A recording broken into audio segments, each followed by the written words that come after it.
Welcome to our talk with Leo Babauta, who is my guest for today. What we're going to do is we're going to talk about the feeling of being overwhelmed and what to do about it. And I invented Leo. Leo is my friend from way way back, and he is one of the founding founders of modern minimalism. He's a Mm. professional blogger, and Leah, you are the most influential person in my life who I've never met. We Oh, started working in together in person. 2019, and we never met in person. That's right. That's a cool. So, I'll take it. That's a cool distinction. all right. And Leo, why are you here? I'm gonna tell a little bit why you. So first of all, you said yes to this, and second of Sure.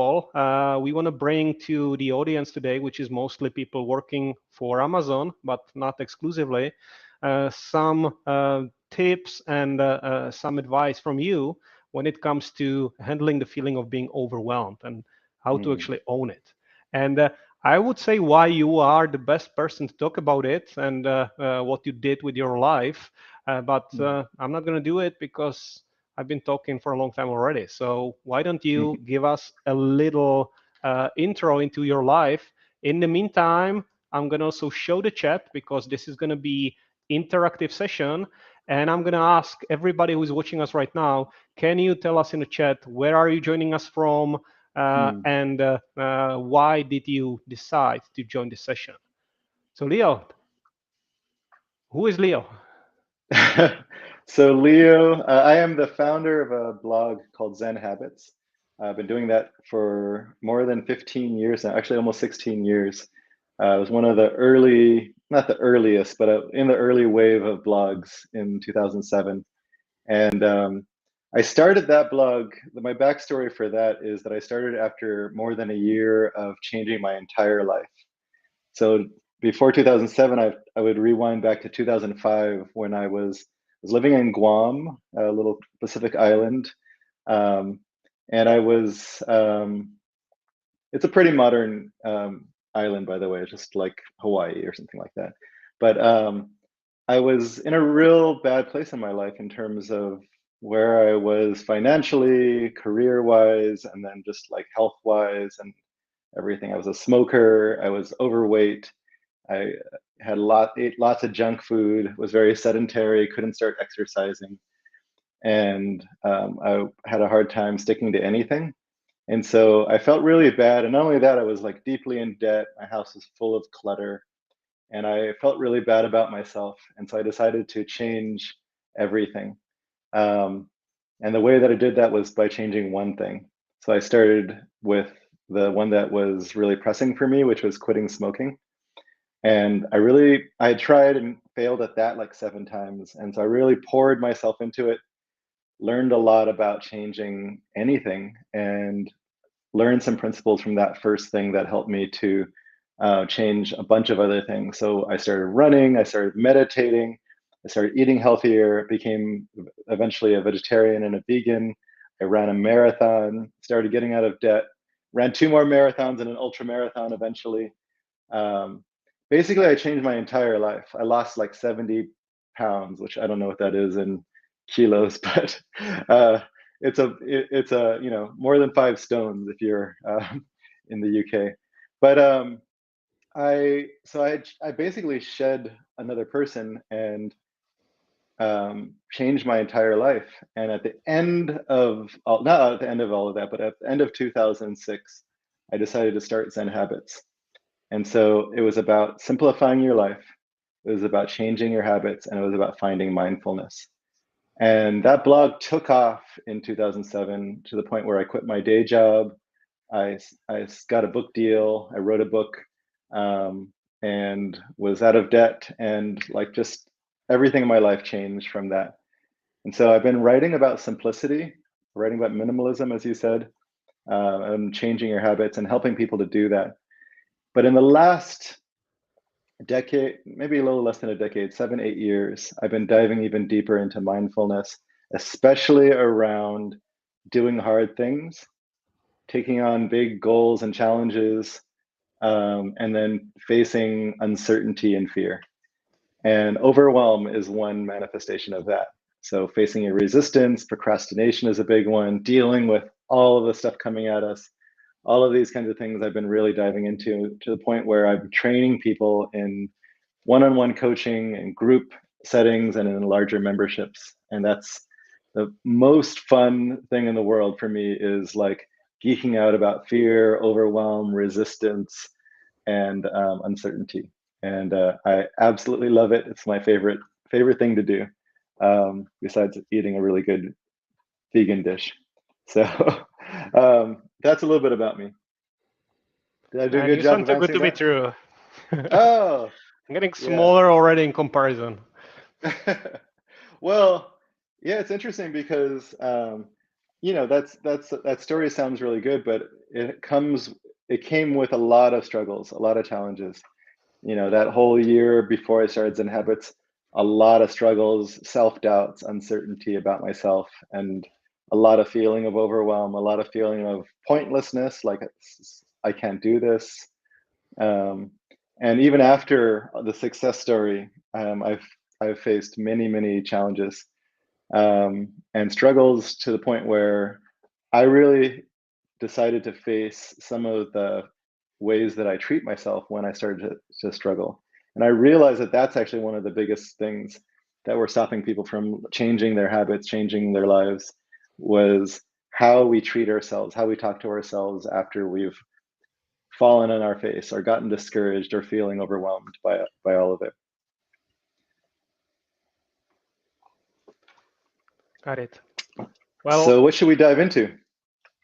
actually, I'm still kind of floored recalling your story, because when I read it, before I work with you, I was like, Hmm. this is someone, totally out there, and I can never be like that at all, and I'm still not like that at all, by the way. So that's At why I brought my glasses, so I feel at least smarter than least you you got at the this point. haircut. At least you got the haircut for it. So we're Oh good yeah, there. yeah, yeah. You have to forgive me that. But it's you actually achieve these things through kind of tiny, manageable steps. So this Mm. wasn't overnight, and you mentioned the time span, and that's impressive. Understanding and realizing that over this long amount of time, you can really turn around your life completely. Yeah, that was actually one of the biggest ones, is that I had this laundry list of things that I wanted to change in my life. And um, I kept trying to change them all at once, and I kept failing. So just like I used all of those failures as lessons. And when I finally started to make the breakthrough in my life, it was, or at least that first set of breakthroughs, it was because I chose one thing. Turns out I chose one of the hardest ones, which was quitting smoking. And that was probably not a good idea, but it taught me so much that I'm really glad I chose it. Because there's a lot of like research on quitting smoking, what actually works, and a lot of books written about it, but also just like I started diving into the research on it. And one of the things I learned about was how to identify urges that come up. And so urges are for smoking, but it's also for eating. It's also for like checking, social media. Urges dominate our lives.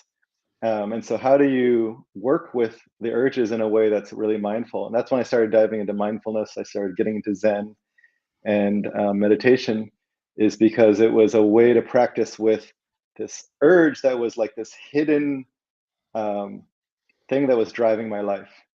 And if I could actually learn to practice with that, it didn't need to control me. It didn't go away. Urges are always there. I'm human.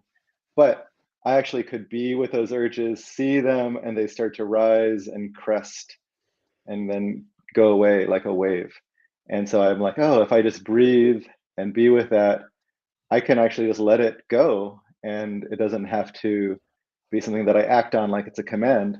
And then when I unlocked that one thing, and the ability to be with my urges and let them go, it really changed everything else. That's like this like hidden key. And I, one at a time, I started to change these different habits using that key. But I also learned to change a bunch of other keys. Like I actually learned a bunch of other keys along the way. Accountability and support was a big one for me. Um, Learning to cope with stress was another one. And so lot of the things that I was doing, like junk food and, you know, avoiding things, was because I couldn't deal with the stress and uncertainty that came up. And so those kinds of things were really important for me, instrumental in unlocking all the other changes. So one change at a time meant that I could really learn what was working and what wasn't working with that one change. And then one at a time, I started, running the marathon sounds really impressive, but that was my second change. Was after quitting smoking, I started running as a way to replace smoking, um, as a stress relief tool.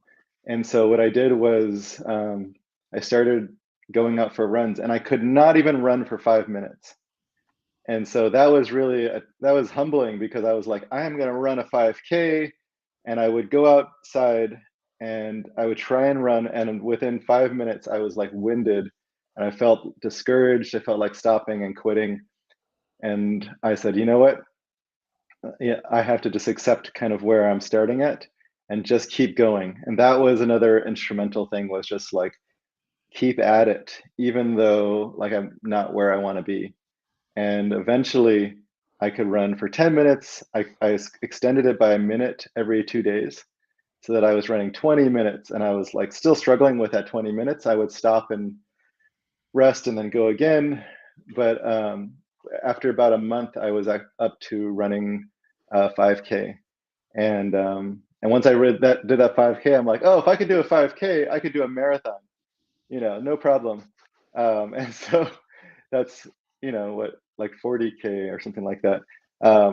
And so I decided within a year from the day I ran that 5K, I was going to run a marathon. And that was incredibly humbling, because I could not run more than 5K. And so I started just taking that one run at a time, and eventually I did the marathon. That was another secret that really got unlocked. A key that got unlocked is that these small steps that you're talking about, they unlock huge things over a larger time scale. But the problem is that we want to be at that larger time scale, that huge accomplishment, like immediately. We're really impatient. We're like, all of a sudden, I should be able to run a marathon. When you're like, I can't run for 5 minutes, it's incredibly unrealistic. But if you just stuck with that, you would actually hit that. But people get discouraged. And so dealing with the discouragement was another awesome thing that I unlocked, because it's definitely going to happen. Am I leading us down a good path? Should we start talking about overwhelm? Yeah, I think we are right there actually. So that's one of the sources of feeling overwhelmed, at least for me, definitely.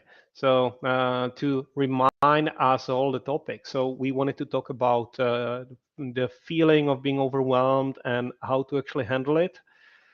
And a big part of it for me is trying to kind of bite more than I can chew at a time, which is what you mentioned, right? Yeah. So trying to Yeah. change everything at a time and not before it's fully integrated. And that's that's something that is very prominent, even in my work. I mean, I work for Amazon. We do kind of profess thinking big and the Mm. idea of achieving or setting and achieving bold goals or aspiring to achieve. Yeah. So that really resonates, and that can lead to the feeling of overwhelmed. So Yeah. what I wanted to talk about specifically is really how we can own it. I know, Leo, that you and me, Mm. we had this discussion about how Amazon actually uses to its benefit and to the benefit of all of Amazonians something called leadership principles, which something you will find probably in all big companies. In our case, it's 16 leadership principles Mm. which are supposed to guide our behavior, our decision making, and kind of help us to resolve tiebreakers. But Mm. and ownership is one of them. It's an important one. So it's something that expects us to actually behave as owners. I'm just actually gonna Mm. put it on the screen. So someone who is actually proficient in that is supposed to do all of this. So thinking long Mm. term and really provide value for the company, for the team, and act on behalf of the greater entity. And what's important here that was kind of striking, especially lately, and it created some sense of overwhelm for me. Um, Yeah. it literally says leaders say, leaders never say it's not my job, Mm. and sometimes that means everything is your job, right? Everything is a problem, and of course Mm. um, that can lead to a reaction of disengagement, disconnecting, and overwhelm. So what you mentioned, Yeah. fixing your life was your job, right? Fixing everything was your job. But Yeah. Yeah. how do you manage this feeling of being hungry to change it all, to own it all, Mm. to achieve and pace yourself? What's your take on that? Yeah. Well, there's a lot there of what you just shared, and so I'd like to unpack it a little bit. So the first one is ownership, which I absolutely love, and the reason why I love that using ownership and overwhelm in the same, kind of in the same context is that overwhelm is actually kind of the opposite in one way. So it's like this overwhelm is kind of like this feeling like you can't handle everything that's coming your way. So all the emails, all the messages, all the tasks, all the stuff that life is throwing at you, it's just like this feeling of behind on all of it. I don't have enough time. There's too much on my plate. And so it's a feeling of just being out of control, not on top of things, and like you can't do it all, or a fear that you can't do it all. And that's a word. This might be a too loaded of a word, but there's a feeling of victimhood that a lot of us can have. Actually, I think every human has it. And it's loaded because sometimes people associate that with blaming the victim, and I'm not talking about victim blaming at all. I'm talking about just this feeling that life is happening to me and I'm out of control. Like it is like, that's the feeling of being burdened when like people are putting too much on your plate, or resentful, or like it's their fault. So it's pointing the finger. And overwhelm is that it's in that family of victimhood. It's just like, I have too much on my plate. I can't do it all. And I just want to hide under the covers or declare email bankruptcy or something to get myself out of it. And I'm not saying that there's anything wrong with that feeling of victimhood. It's a human thing to feel overwhelmed and feel like you can't do it and feel burdened and resentful. But in contrast to ownership, you could see how one is this feeling of disempowerment and one is a feeling of empowerment. Ownership is saying, I am going to own how this goes. And maybe I have too much on my plate. So, ownership in that case, if I have too much on my plate, is saying, hey, manager, team, company, let's take a look at this because I have too much on my plate. And ownership is not saying I have to do it all, but it's actually saying let's set some reasonable expectations of something that I can actually take on, or let's at least prioritize so that I can focus on the parts that actually need to get done first. And if I have too much on my plate, some things are just not going to get done, but they're going to be the least important things. Ownership would be inviting your team to prioritize with you or doing it yourself. Um, but another way that ownership happens with overwhelm is also saying, well, I have a lot on my plate. Do I need to do something so that I can handle that? And part of that is um, how much am I taking care of myself? So am I getting decent sleep? Am I doing self-care type stuff? Am I like replenishing my energy and mental focus? And if you're not doing that and you're trying to take on this huge amount of stuff, of course you're going to feel like you can't do it all because you just aren't, you don't have the energy for it. You don't have the mental capacity for it. A term that I've heard is like you aren't resourced, like you aren't filled with all of the mental and emotional resources to be able to take on all of this. So if you are not resourced, if you're not replenished, then you can't do that. So taking ownership is saying, I am going to own my side of this. How do I get myself to the place where I can actually take on all of this, increase my capacity? That's part of ownership. You know, ownership for overwhelm could also be like, there's just so much coming at me, I can't handle all of it. And that's true. No one can handle 1,000 things at once. And so taking ownership is like, how do I manage my attention? How do I manage the queue of things that I'm taking on so that I can actually focus on things one at a time and get shit done? So that's a way to take ownership over overwhelm. And there's a lot more. Another thing that I want to point to in terms of taking ownership of overwhelm is the emotions of overwhelm. Overwhelm is not just an external state, it's an internal state mostly.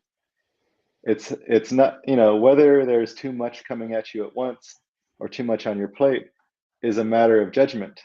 We don't know if there's too much because that's a future question to be answered. Can you take on all of that? I don't know. We have to find out. But so the external thing is not really the main issue with overwhelm. The main issue is that it's an internal feeling of, I can't do all of this. It's too much. I'm afraid I'm going to fail. I'm afraid that I'm not enough to be able to take on this amount. And taking ownership of your overwhelm means recognizing that you have the feeling of overwhelmed, first of all, and then how do you deal with that? And going back to the quitting, let me know if I'm talking too much. Feel free to interrupt me, Alesh. But going back to the quitting smoking, when I realized that smoking was my way of coping with stress and overwhelm and like all of the stuff that's coming at me, feeling bad about myself was another feeling that I used smoking to cope with. What I had to do to get rid of smoking was actually find new ways to deal with my emotions. And that was not something I had been taught growing up. It was like, emotions are not something you deal with, you just deal with the external thing. So how do you deal with emotions if no one's ever modeled that for you or taught you how to do it? And so, my culture was like, tough it out. Like there's no dealing with your emotions, you just do the stuff, right? Which means that we can't even admit we have emotions. Can't even admit that we're feeling overwhelmed. All I have to do is like start rolling up my sleeves and getting stuff done. And that means that the feeling goes unrecognized, unacknowledged. And then what that means is either I suppress it, or it just runs as a background process that is controlling me that I have no control over. That's lack of ownership. Ownership with our emotions is saying, I have emotions, I'm a human being, I get frustrated and resentful and angry, I get I get overwhelmed and stressed and feel anxious. I get this feeling of avoidance and perfectionism and control. All of these things, could I actually just admit that I have them and then learn how to work with them? If we can't learn to work with it, it controls us. We don't own it. And so that would be also a big aspect of learning to take ownership of your overwhelm. So Leo, I that's, like this yeah, because what I'm hearing is actually it's important to keep things, in balance and really making sure that you are targeting the root of the problem. Let me yeah, just bring in a little bit more kind of sure. granular information there. So what we have with these leadership principles, we also have this kind of proficient way of doing that. That's the balance. That's Mm, the mature way.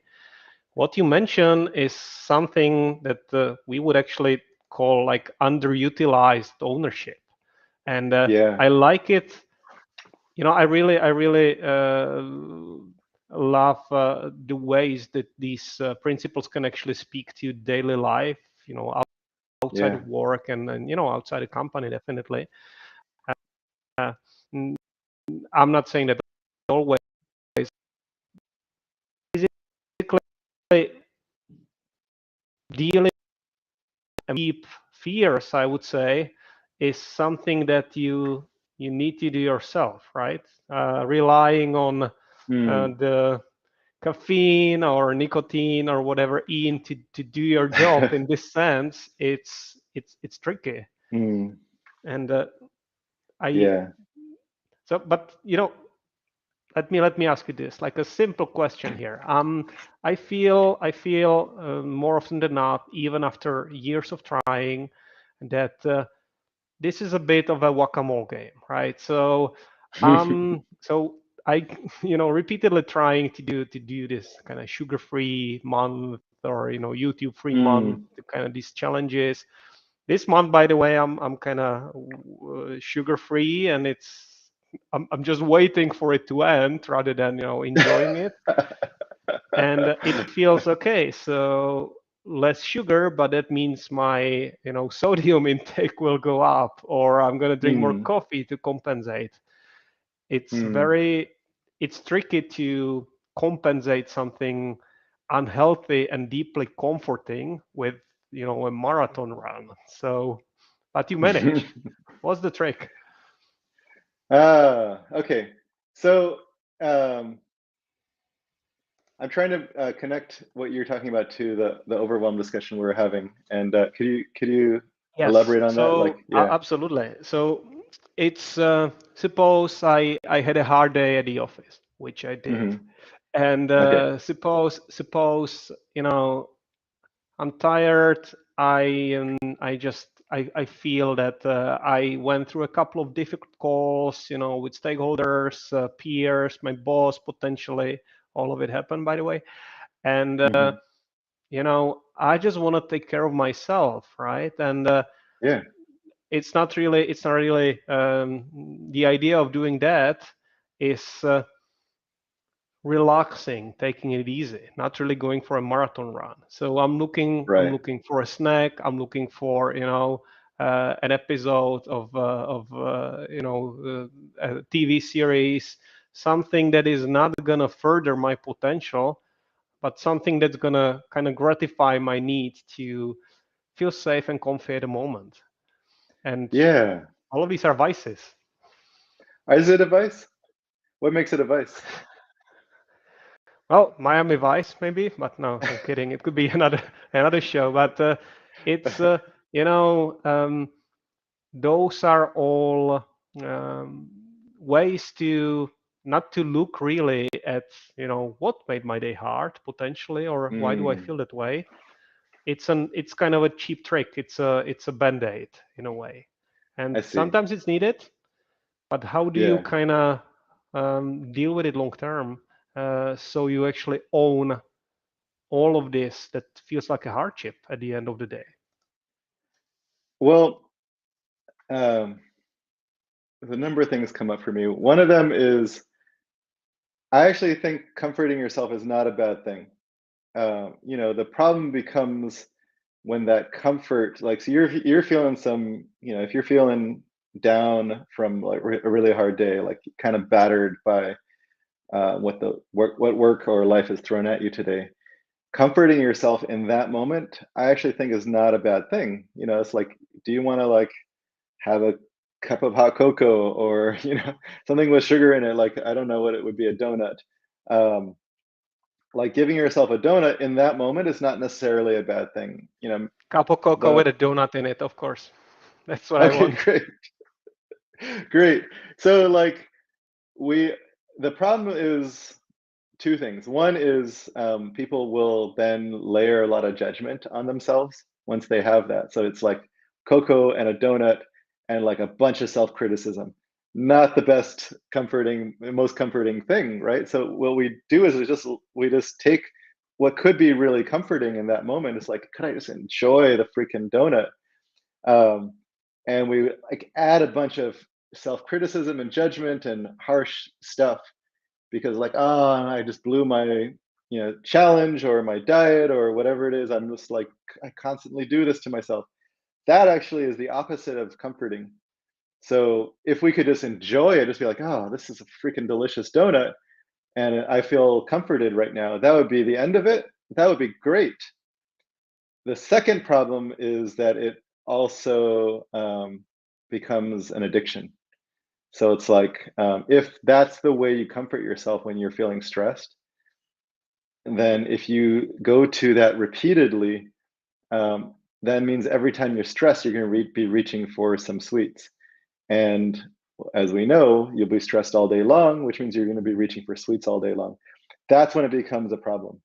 And so I would say if you're just going to enjoy a donut or a beer or a TV show, enjoy it.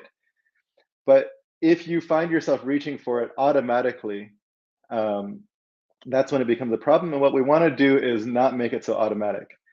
What you want to do is put yourself in that place of I want to comfort myself right now, and put yourself at choice. So in that place, it's like, okay, let me take a breath instead of reaching for my automatic and think, what is actually going to give me the most comfort? Is it going to be this donut, or maybe I need a hot bath or a shower? Maybe I need to go for a walk and talk with a friend. Maybe there's something else instead of reaching for the automatic. And so if you can be at choice when you're feeling the need for comfort, actually, sometimes the thing to give yourself is the freaking donut, but not if it's like an automatic thing. The other thing I want to just add, it's interesting that you brought up the marathon thing, because I'll tell you, sometimes running for me was a de-stressor, and then sometimes it drained my energy to the point where I couldn't actually do my work that day. Let's say I went out for, I woke up at 4 a.m. and I went for a 10 or 20-kilometer run.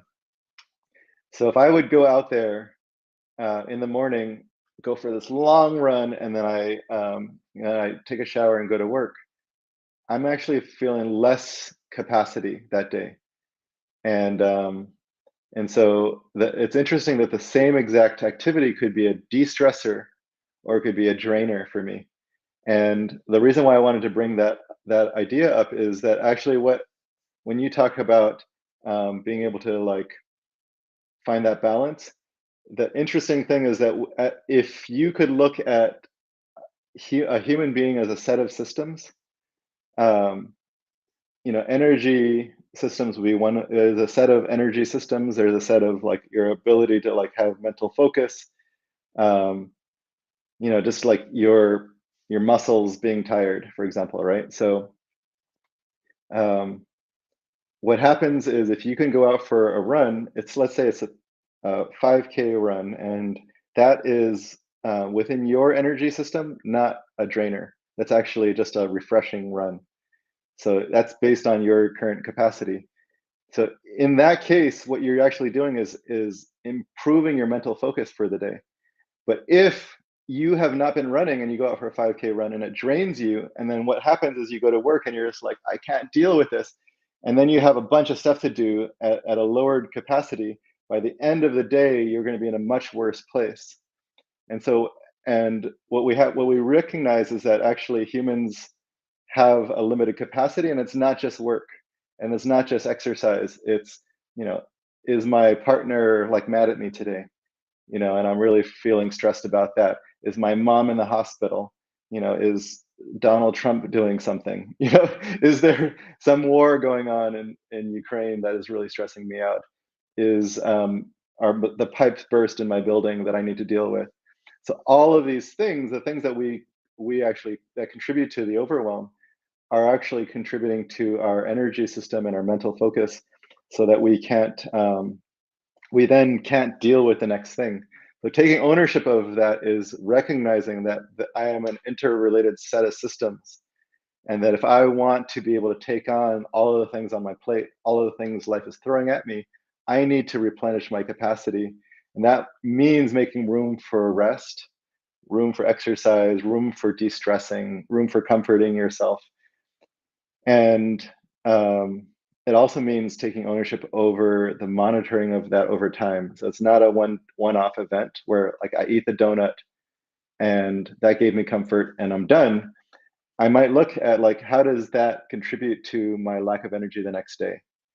If I drink caffeine right now, it might improve my focus right now, but am I so drained that I can't, sleep at night? And so I have a troubled sleep, and the next day is terrible. So ownership of this kind of balance of your energy systems means looking at it over time, if I commit to running a marathon when I'm, slammed by the holiday season workload, am I actually doing a good thing for myself here? If I decide to go take a challenge and not give myself sugar, is that a good thing or not? Over time, like, am I managing my systems over time? Does all of this make sense? I don't know if this is resonating. I'm afraid it makes too much sense to me. Mm. I just it's tricky, to do that in the moment, because that's the hangover of the next morning, and sometimes the delayed negative effects are delayed so much that it's difficult to connect it back to the action. That's the tricky part. Yeah, I'll tell you, if you monitoring in the moment is actually really hard. So if someone who's watching this wants to do a deep dive into monitoring your energy systems and your ability to focus over time, there's a set of things you could do to monitor it. Um, and I like the idea of having like a morning and evening check-in. So, for example, in the morning, I might actually just check in, like, how was my sleep last night? Am I feeling rested today, or am I struggling? And what's affecting that? A shortcut, if you're into tech, I don't get any money from this, but I use the Aura Ring, OURA. It's just a wearable device, but it monitors my heart rate variability variation, uh, HRV, and my resting heart rate. And so every day gives me a report, like, how is my resting heart rate? And if you don't want to spend $300 on one of these, a simple way to do that is just to take your pulse in the morning when you first wake up. And if what you do is you monitor that, just write down in a notebook or put it into your note-taking app. And if your resting heart rate is, let's say, 55 in the morning, it's going to be different for each person. But let's just say it's 55. The next day it's 57. Then it's 54. But then today, after monitoring for a little while, you get a kind of baseline of what it normally is. It's somewhere between 55 and 60. But today it's 69. Like, it shot up. What you realize is I have not recovered well, and I need to give myself a rest day in terms of not just exercise and activity, but like, give myself a little bit, take a nap today, give myself a lighter workload. So I would say that would be a morning kind of thing. A morning check-in is noticing your energy levels, your heart rate, resting heart rate, and just noticing, like, do I have the capacity to take on today's workload? And if not, what do I want to do to take ownership of that for today? And then the evening check-in is, I like to do a little bit of a review at the end of the day, like before you're going to sleep. It's almost like an unloading. I like to plan my next day with my top tasks. And I also look back on the day and how did that go? And what did I do that took ownership over my overwhelm, my energy systems? Like, a little bit, it's a 5-minute review process. I could write it down or I could just think about it. But it's like a way for me just to look back on the day and take a little bit of an inventory, and like, how did I actually do, and what do I want to learn from that?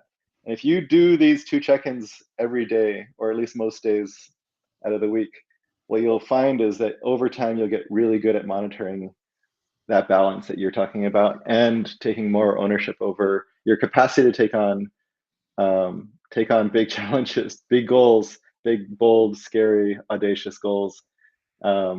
And if you don't do that, what happens is you're just trying to take on big things with a really unbalanced capacity, and you're going to be like, you're going to feel overwhelmed and feeling of disempowerment or victimhood. Does that make sense? I'm afraid so again, So no, the interesting thing, I guess, is for me how often we forget to do this. I mean, none of these practices are really like super complex, but Yeah, simple stuff. I'm finding myself kind of dropping them over and over. It's this sense of Yeah. starting from scratch. Yeah. Way too often. So, I'm always impressed when people have these awesome streaks of doing something consistently.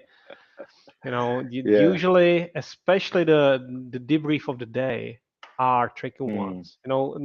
Many people, and I know many of my peers in Amazon and not just there, just they go through the stream of calls, stream of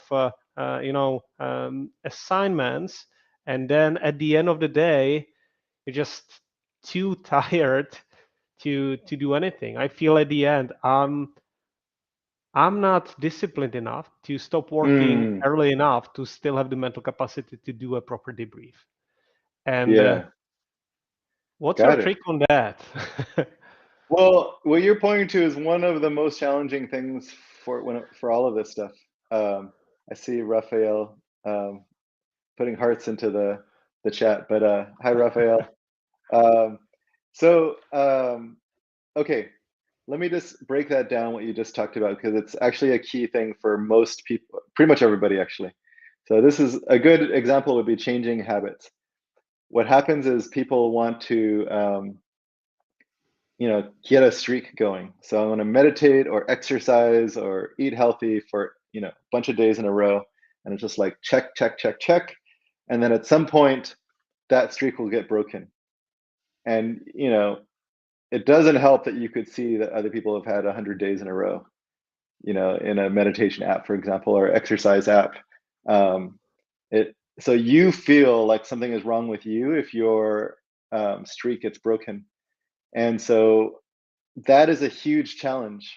And it's not just for habits, it's really for like goals. If you want to take on a big project and somehow, let's say you got, COVID or the flu or something like that, and you're out for a week and you come back and you're well behind the deadlines and you haven't been working on it for a week.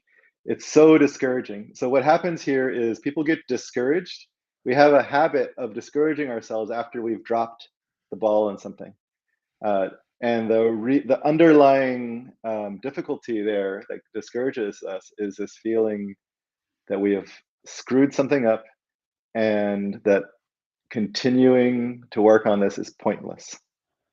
So this feeling of pointlessness is the thing that actually stops most people. It's like, I had this streak going of 27 days and my, for meditation, and then I messed it up. And now it's like my streak is zero. That's discouraging. Zero in and of itself is not a discouraging number. It's actually a beautiful freaking number. But people look at the zero as discouraging because it means something bad about you. Like I screwed up here, and it also means like I gotta now start. It's like a starting back at the bottom of the mountain, trying to climb up this mountain.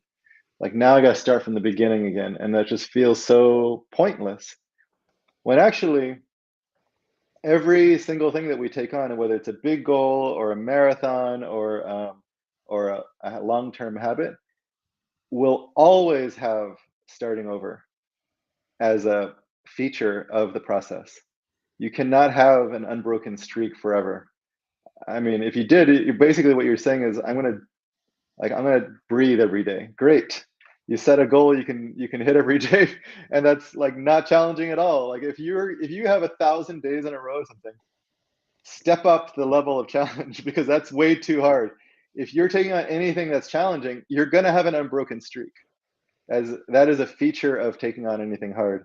And so if we know that ahead of time, just call out the fact that falling on your face, falling off the streak, falling off the horse is going to be part of the process. Then what we recognize is falling off is a key learning moment. And if we could get good at that and learn to encourage ourselves instead of discouraging ourselves, learn to find the point, the reason why we're doing this instead of saying it's all pointless, and then learn to like feel empowered and take ownership of that moment, it actually becomes a huge key. That's, remember I talked about these keys that unlock things. If you could learn to get good at starting again and encouraging yourself and finding the meaning in that, saying this is something that I care about, I want to make this goal happen, in that moment when you've fallen off, it will actually change the entire game. So what you're talking about is so important, and everybody faces it. Every single person. I don't care if you're the Dalai Lama or Barack Obama. Everybody faces it. I should start rapping because that rhymed. Neither, But unfortunately, but yeah. yeah, But I it's, don't I mean, care it's if you're, good to talk about that as well, yeah, because this sense of starting from scratch, it's very prominent, even in the job of myself, many of my peers, when we starting new projects, pivoting, revamping, and yeah, all of this might feel like whatever was done in the past is not a continuation. It's like a constant startup. But Leo, yeah. and I don't want to monologue here because I'm not Obama, but we have a question. We have a question in the chat. It's on the screen from Yana, and I see it's a it. cool one because it it's something I'm experiencing as well. I think that might be the reason why I don't feel like doing like a daily reviews, because that really feels like, hey, I did my work today, and now I need to do an extra homework, and do fill in some metrics or something which I've been doing all day. How is Hmm. there a way to change relationship with it so you can actually you know see it as joyful rather than an extra task? Yeah. Well, first of all, I I fall victim to this too. So I'm human just like Yana and you and anybody else. So I'll tell you, I completely relate. Like, after you've done something hard, having a review, in this example, it's just like, it's easier just to put it off and then, forget about it because it's like I don't feel like doing this right now. And um, the thing I want to point to is, first of all, that's human, but second of all, it's a you've really chosen out of the structure. You like said, I at first maybe there was something in the structure that you saw that would have really helped, or maybe your manager saw it, and you see it now because you're tired. You're choosing out of it, which is usually when we choose out of something. It's like, I'm tired and I don't want to do that, and I choose out of it. And that's when we feel, she's talked about feeling constrained. That's when it feels constraining. It's just like it's almost like putting yourself into a prison or a straitjacket. Like, why would you want to do that, right? So that is what we all do for structure. Like we always find a way to choose out of it because we're tired, we don't want to, we're feeling this. That's the feeling of overwhelm or victimhood or disempowerment. Again, not blaming anybody for feeling that. Every human feels that. And the ownership is not so much saying I never feel that, but actually saying I am feeling that and I don't want to choose into this. And if you decide not to choose into it, great. Throw it out the door and choose something else. Like, I want to choose some self-care and rest now. Great. But the problem is people will choose out of it and then beat themselves up and think that there's something wrong with them for it. So not only are you choosing out of it, but you're now adding on top of it the layer of guilt and shame. So Oh, how well you know me. it's a human thing.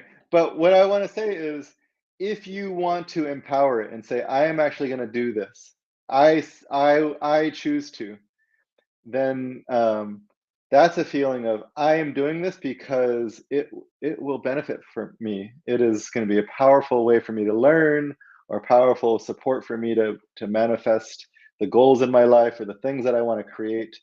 Um, Without this, basically my life just becomes, a big bowl of mush. There's no actual structure to it. So with this is actually going to help me to move forward in a powerful way. If you could see that, if you could reframe it in that way, is to see the power in it, the opportunity in it, the way that it's empowering the things that you care about. The same thing with exercise. If I say I'm going to go to the gym, every 5 days a week, that could feel like a constraint. It's like, well, why do I need to go to the gym? Why can't I just enjoy, watching Netflix or looking at Instagram or whatever? It is a constraint, but it's a constraint that I've chosen into because going to the gym is the way for me to build my capacity, build my strength, build my health to the point that I want it to be. So you have to, you don't have to, the way to actually empower that is to just see the reason for it and to choose into it. Now, there are some ways to rephrase it that I think that are really helpful, but it depends on the thing. So in the idea of a evening review, for me, I like to rephrase it as a, um, first of all, it's a kind of meditative practice. It's a way for me to deepen my learning. Um, and so if I'm like taking on any kind of practice during the day, for me, having an evening review is a way for me to like actually get something out of that rather than just like going through the motions. Um, and then the other thing about the evening review is I I find it a way that actually helps me to see things better in the next day. So if I'm looking back on the evening, like, oh, I felt overwhelmed, and I instead of actually dealing with the overwhelm, I ate a bunch of, you know, potato chips. Um, if I look back on it, then the next day when I'm about to reach for the potato chips, I can actually see it happening because I did the evening review. So that way, it actually opens my eyes and it actually helps me to see things better going forward. And when I see things in that way, that's the evening review. In that way, I actually see like, yeah, this is going to be make my life so much easier and make me move forward in a way that's way more powerful. So I choose into it. But there's a lot of days when I choose out of it, just to be honest. Um, and Yana says, I'm thinking maybe looking at it like you do hard exercise on bike in the gym and then you have a cool off period. Yeah, it's it's a really nice breather. I'll tell you, like, if we're talking about the evening review, I I might do it in bed. Like I'm closing my eyes and I just like think about the day and like what can I learn from today. And honestly, by the end of it, I might fall asleep. So that's kind of a nice thing. But yeah, there's if you do something hard, to have a period of cool off or of reflection is also like I think really important. Um, I'm trying to think of a good example of that, but yeah, I think there's just this, you know, the idea that we're like running hard the whole time is like that's um, a really bad training idea. If you are like always going hard all the time until you drop, you know, your eyes can't stay open any longer, and then you hit the ground running and you're like messages, messages, messages, task, task, task until basically you end. There's no chance for doing anything different, and you're basically going to run yourself into the ground. So having some kind of cool off period where you actually reflect on things, deepen your learning, and then think about how you want to do things the next day, that kind of period is like I think it's so important that if you don't empower it and you're just like I'm just going to keep going with all my messages and emails, what happens is like you are just going to run. It's like a, you know, having running a ship with no maintenance, no time at the dock where you actually sit, you know, have it sitting still and you're like taking care of it. Which is actually how most people do run their ship, is like they just run it until it falls apart, you know, and then you're just like, okay, well now, um, you know, now I actually am in a mental breakdown period or a burnout period or something like that, and that's not the not the smartest way to manage yourself or take ownership over uh, your mental capacity. You're right. I mean, we actually there is a definition for that even, you know, within Amazon. It's this kind of overutilized Mm. ownership. And let me see. Here's the official definition, which is also taking into account how it affects our peers or the teams for the people managers, right? And um, someone who is able to take on everything all the time, as you said, it would lead to a burnout, but it may also actually negatively affect the people around because they are exposed to that. Yeah, it negatively affects people in so many ways. I really love that you're putting that there. Um, it looks like a news flash across the screen, you know, bombing in the Middle East. Okay, but anyway, the the one thing is, as a leader, if you are a leader within your company, running yourself into the ground, no time for self-care, no time for rest, no time for reflection and like getting, putting things in order, maintenance.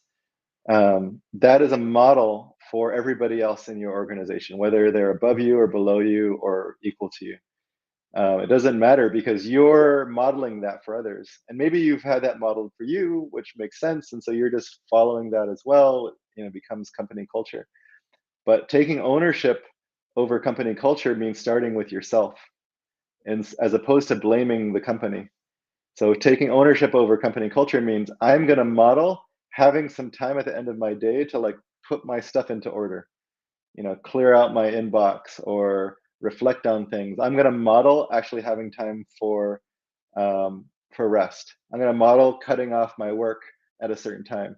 Now, if you're telling people, make sure you're prioritizing self-care and like taking ownership over your overwhelm, but you're not doing it yourself, you're modeling running yourself into the ground and having no time for maintenance, then that's what everyone else is. You're creating the culture. And if you're saying, well, those people created the culture, I'm not, then that's not taking any ownership. That's saying I am at I am at the effect of the people around me, as opposed to being a stand for that in your company. Um, so I think that's one effect that it has. If you are always doing everything, taking everything on. The other thing is that if you're always taking everything on, does that leave the room for others to take some of that stuff as well? And so it's like not a, we do that because we're afraid of the ball getting dropped, but is not a good model for collaboration. So if you want to allow others to contribute their gifts to a project, then taking on everything yourself is actually a really bad idea. That's the overutilized ownership that you're talking about. It's like, I'm just gonna like not let anyone else do anything. I had a client earlier today who I was talking to, and she was saying it goes back to when she was in school. She would take on school projects and do all of it herself and not let anybody else do anything. And so like everybody else would, because she knows that some of them are going to drop the ball, and so she would just take it, run, work all night, get an A+ for the group, and they would be happy with that because they got an A+ and they didn't do any work. So that's great, but for her, she's creating a feeling of no space, being completely exhausted, being fully burdened by everything, getting an A, but really not allowing there's no collaboration, and not allowing for others to have leadership or ownership of their own. So overutilized ownership is really meaning that others can't have, it often means that others can't have ownership, um, if that makes sense. Yeah, so it reminded me, Leo. So I think we mentioned at the beginning you have 6 kids, and which is like amazing to me. And I remember I'm when I still was amazed. asking, how do you go paperless? And he said, yeah, I go Mm. paperless. I get my kids scanning my stuff. So that's how we distribute Uh, ownership. that's right. I'll tell you, if anyone here has kids, I actually, the way that I um, parented them, or one of the ways that I parented them, is first modeling stuff for my, ownership myself. And so as I did all of these things I talked about, like I talked to them about it, I had them join me for some of it.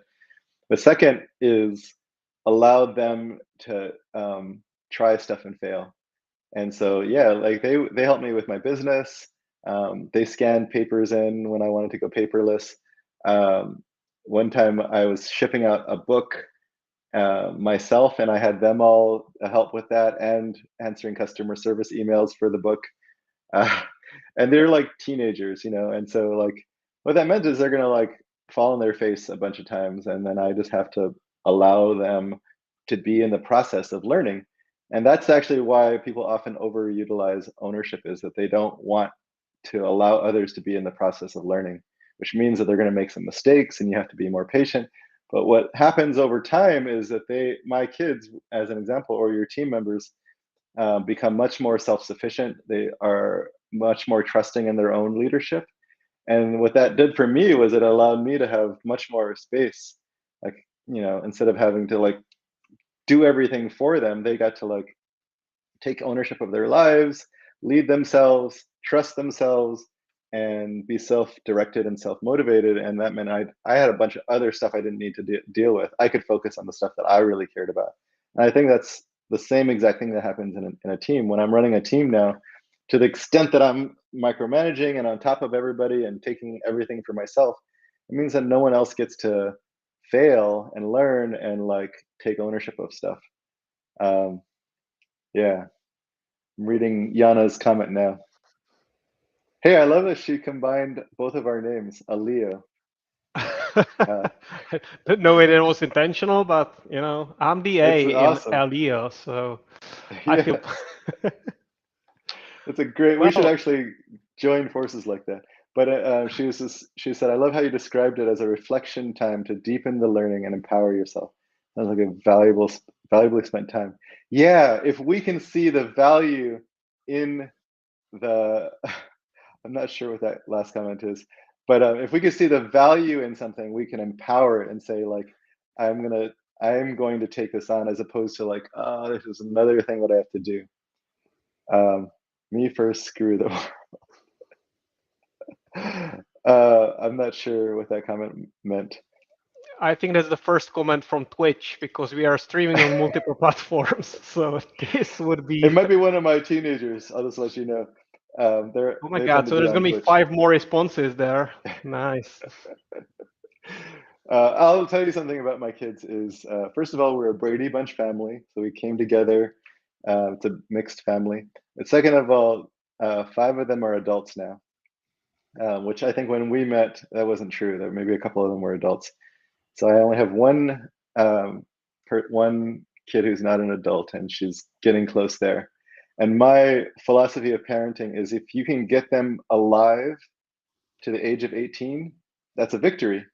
That's my whole job, is they have to be breathing with a heartbeat at the age of 18, and then I'm done. And so I'm 5 out of 6 so far. It's impressive. If you can't take care of yourself, how can you take care of anyone else? That is a great point. Yeah, there's a cliche of like, um, put the oxygen mask on yourself first. And what I have noticed is that that's not, it's a cliche, because it's something that everybody knows, but very few people actually practice it. Raphael says 6 more years to go. You're getting there. Um, so well, very few people actually practice that. Take care of yourself first. What happens in leadership and management positions often is you're constantly giving everything of yourself so that you could serve the team, so that you don't let others down, so that you never drop the ball. And so what happens is that, for a lot of leaders, they would be like, I want others to have self-care and rest and some space for themselves before I ever get that. And so what you're doing is you're modeling a leader who runs themselves into the ground. It's that boat that never docked for maintenance. And if you're saying you take care of yourself, you have space, you clock out and be done with work by a certain time, but you're not doing it, you're working until like 2 a.m. every day, and they're getting like messages and emails from you at 1:45. They know what's going on. They know what you're modeling them. And so if you're not taking care of yourself, what you're doing is you're setting the culture for people around you. And everybody else will start to follow that over time. Um, and you're going to burn yourself out. You're going to feel resentful that no one else is working as hard as you. How are we doing, Alesh? Well, we're doing good, I think, and actually, I believe there's a time now. I'm seeing we are beyond the top of the hour, so Yeah, that's you have to great. pay me But overtime now oh man, okay. In for that every minute. case, let's get it over with quickly, right?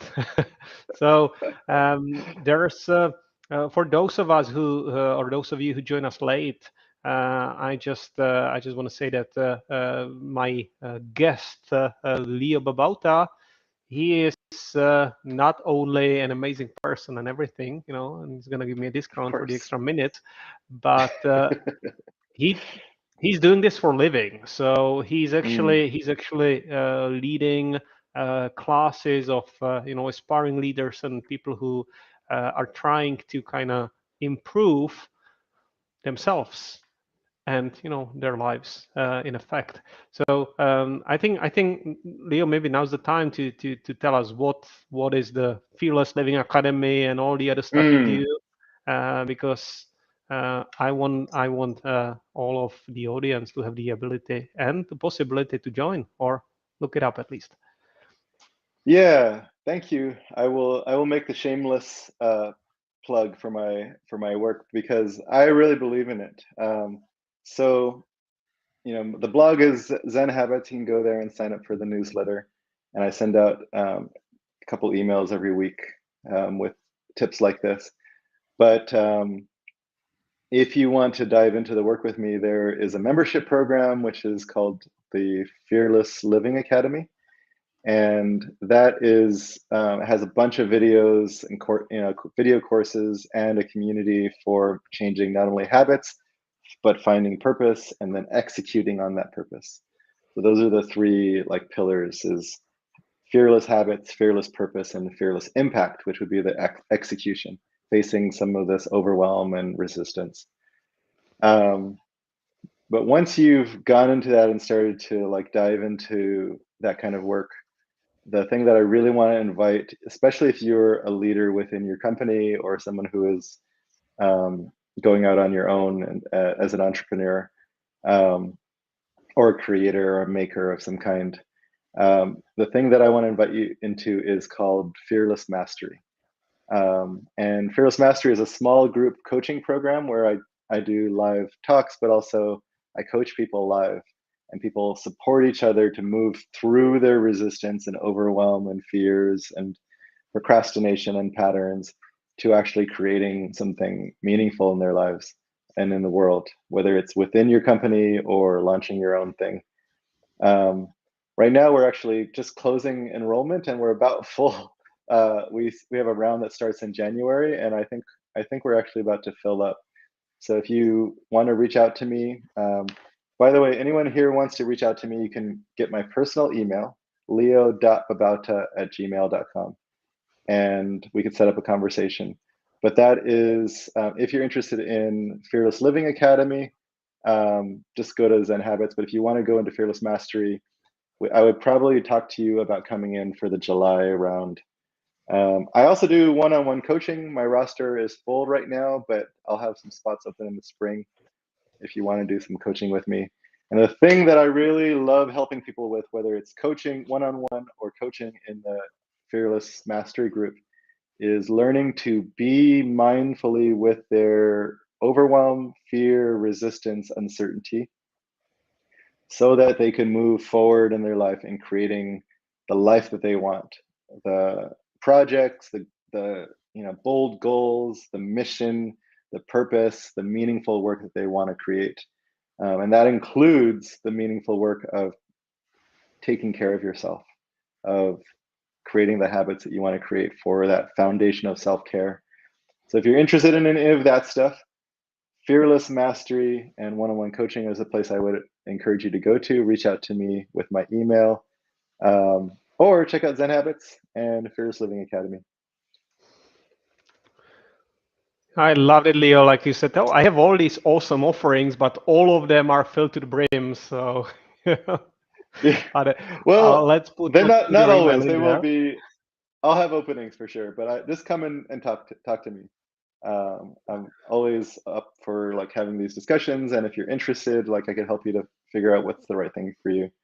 But I love working with people with this, like people like Alesh, Raphael was also in Fearless Mastery, and um, just like incredible people who like really give a crap, and actually want to make some change in the world and in their own lives, and it's just like so incredible for me to be able to work with people like you guys.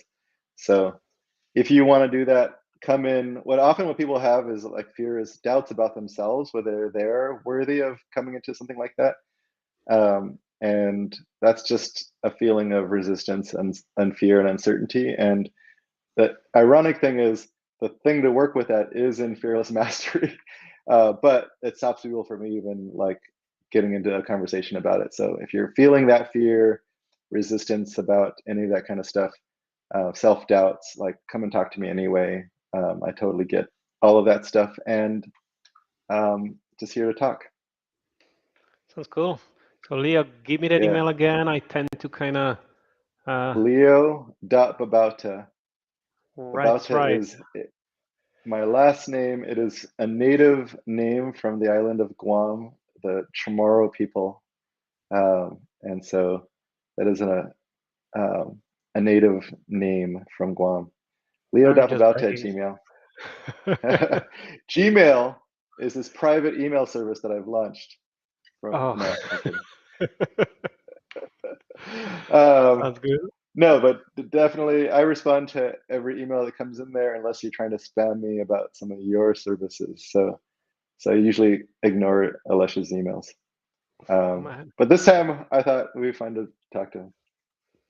I'm kidding. Leo, we said 75% honest. This is a bar. Yeah, Cool. well, if you're trying to pitch me, I'll ignore it, but otherwise, I'll reply. Alesh only 50% of the time pitches me on stuff. So um, Well, no, definitely reach out. Leo, thank you so much. Thank you so much for the time. Yeah, this is Thanks fun. to everybody who's watching. Quite frankly, Leo, and I'm gonna say it out live in here. I didn't probably set it up right because I see Mm. I see it didn't pop up to everybody. But Ah, luckily, I'm gonna say luckily or unfortunately, depending whether you like this content or not. Luckily or unfortunately, it will stay online forever on LinkedIn, on YouTube, and on it's actually on Twitch and Facebook as well. So oh, if cool. you didn't catch this live, you can share it with your friends or enemies using your platform of choice. All right, I'm famous now that I'm on Twitch. And if It's you my like first time this, being on put some Twitch. comments in there so we know if this was a topic that resonated or if we should bring you something a little bit different next time. So thank you, Leo. Yeah, thank you, Alesh. Thank you, everybody who came in, Raphael and Yana and Disciple Tavern. It was great, great talking with all of you. All right.